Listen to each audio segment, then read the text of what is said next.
بسم اللہ الرحمن الرحیم۔ اردو ادب کی مختصر ترین تاریخ ڈاکٹر سلیم صاحب کی کتاب ہے۔ امتحانی حوالے سے اردو کا امتحان ہو، لیکچر اردو کا امتحان ہو، اسسٹنٹ پروفیسر اردو کا امتحان ہو، انسٹرکٹر اردو کا امتحان ہو، الغرض کسی طرز کا بھی ایم سی کیوز طرز کا، مروری طرز کا امتحان ہو، اس کے لیے بڑی اہم کتاب ہے۔ اس کے پہلے 14 چیپٹر کی ویڈیوز جو ہے میرے چینل پر علیحدہ پلے لسٹ کی شکل میں، مختلف ویڈیوز کی شکل میں اپلوڈ ہو چکی ہے، آپ استفادہ کر سکتے ہیں۔ تو آج ہے 15 باب ہے اس کتاب کا، اور ادب اور پنجاب جو ہے اس کتاب کا عنوان، بلکہ اس یونٹ، اس باب کا عنوان ہے مرزا صفدر مرزا پوری لکھنؤ۔ تو اس کا ایک شعر ڈاکٹر سلیم صاحب نے لکھا ہے کہ اردو زبان کا مرکز لاہور بن گیا ہے، دہلی و لکھنؤ کو پکارا کرے کوئی۔ لفظ کا سفر، اشفاق امن نے اردو کے خبیدہ الفاظ، اردو کے خبیدہ الفاظ کے نام سے جو دلچسپ مختصر لغت مرتب کی تھی، اس کے بیشتر الفاظ بھی پنجابی زبان کے ہیں۔ ادھر ایک ضرب المثل استعمال ہوئی، پورس کیا تھی؟ پورس کیا تھی؟ وہ لوگ جو دشمن کی صف کو پل بھر میں مٹی کا ڈھیر بنا دیں۔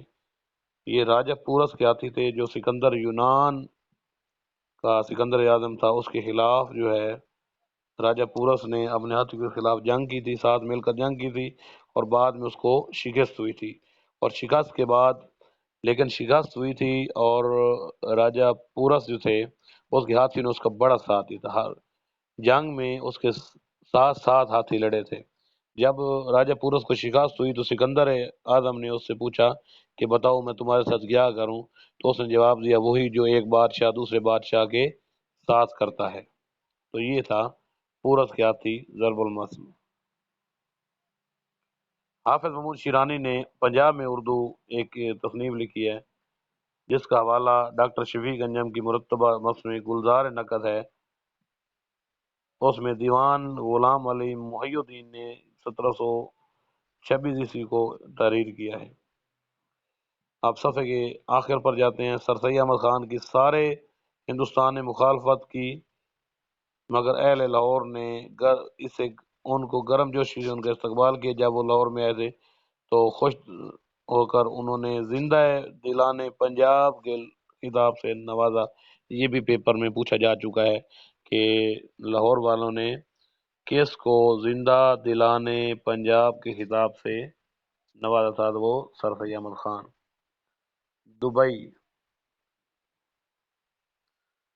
21 جنوری 1865 کو حکومت کی ماں پر انجمن پنجاب قائم کی گئی۔ دراصل یہ نظم نگاری کے ذریعے سے اردو شاعری کی غزل کے تنگنائے سے نکال کر تخلیقی امکانات میں وسعت دینے کی ایک کوشش تھی۔ اس ضمن میں محمد حنیف شاہد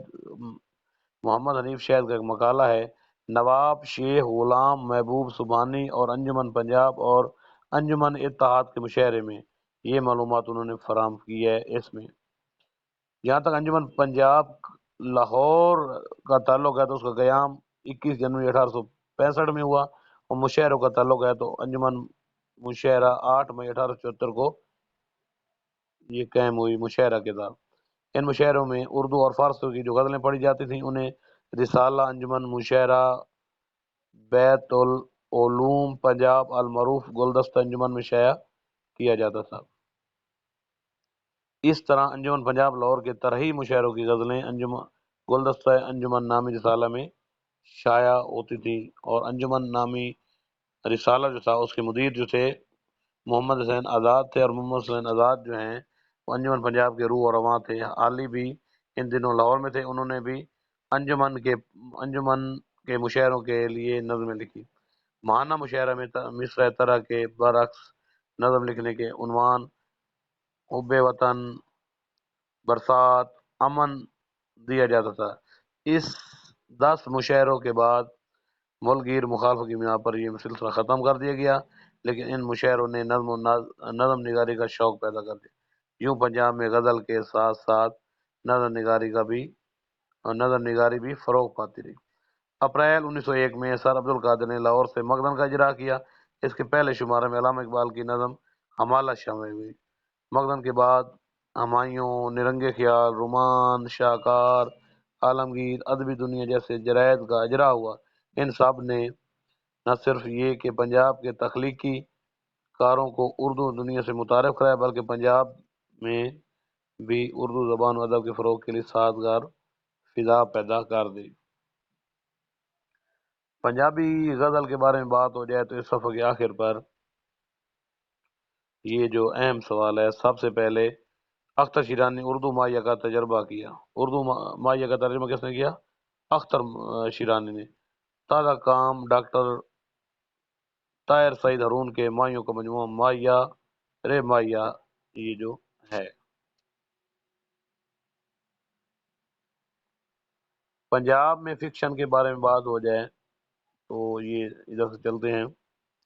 احمد ندیم قاسمی کے دعوے کی تصدیق ان افسانوں سے ہو جاتی ہے: طلوع و غروب، گونج، جوانی کا جنازہ، جوتا، جب بادل امڑے، خربوزہ سانولا، شعلہ نم خوردہ، اکیلی کرن، چڑیل، رئیس خانہ، لارنس آف تھیلیبیا، آتش گل، الحمدللہ، کنجری، گنڈاسا، چور، بیٹے بیٹیاں، شکنے، واشی، جن و انس، ووٹ اور کہانی لکھی جا رہی ہے۔ پکا مسلمان، شیش مال، یہ اس انداز و اسلوب کے دیگر افسانے مل کر اس موزیک کی صورت اختیار کر لیتے ہیں جس کا نام ہے پنجاب۔ تو یعنی بات کہنے کی یہ تھی کہ احمد ندیم قاسمی کے یہ سارے جو افسانے ہیں ان میں پنجاب کی معاشرت جو ہے وہ بیان کی گئی ہے۔ بلونت سنگھ نے خود کو صرف سکھوں تک محدود رکھا، یوں وہ صرف ایک طبقہ کو مہذب شیشہ میں رکھ کر اس کا کامیاب تجزیاتی مطالعہ کر سکا۔ جگا، پہلا پتھر، کالے کوس، تمیر، کالی تیتری، سورما سنگھ، گرنتھی، کالا ہنر، خوردار، سمجھوتا، پنجاب کا البیلا، بابا مینا سنگھ، یہ اور اس انداز اسلوب کے بعد اور افسانے میں سکھوں کے ذریعے سے پنجاب کے نقوش نمایاں ہوتے ہیں۔ قاتلوں اور ڈاکوؤں والا پنجاب، مگر وحشت اور جنوں میں بھی سکھوں کی روح اور اس کی معصومیت ہی جھلک رہی ہے۔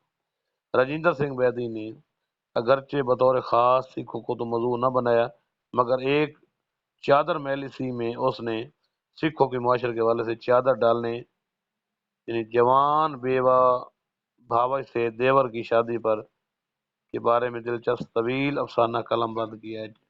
ایک چادر میلی سی کس کا افسانہ ہے جی؟ راجندر سنگھ بیدی میں، اور جس میں جوان بیوہ جو بھاوج ہوتی ہے دیور کی، اس کی آپس میں شادی ہوتی ہے اور اس پر جو چادر ڈالی جاتی ہے جس کا نام ہے ایک چادر میلی سی۔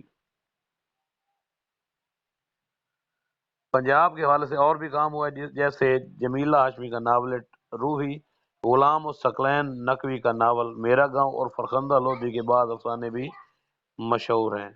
پھر اس کے بعد لاہور کے مشاعرے بھی ہوتے رہے، اور جو کہ لاہور ہے وہ بھی پنجاب میں ہے، تو اسی وجہ سے لاہور کے مشاعروں کے حوالے سے دیکھتے ہیں کہ جون 1874 سے مارچ 1875 تک مشاعرے منعقد ہوتے رہے، کس میں کے تحت؟ انجمن پنجاب کے تحت۔ انجمن پنجاب کے مشاعروں میں حال ہی نے جو نظمیں پڑھی: برکھا رت، نشاط امید، حب وطن، مناظرہ رحم و انصاف۔ 1901 میں مخزن کا اجرا کیا گیا۔ ڈاکٹر جاوید اقبال نے مختلف حوالوں کی روشنی میں زندہ حیات اقبال کا تشکیلی طور یعنی زندہ حیات اقبال کا تشکیلی دور میں لاہور کے مشاعروں کی جو تفصیلات بیان کی ہیں تو وہ کیا ہے؟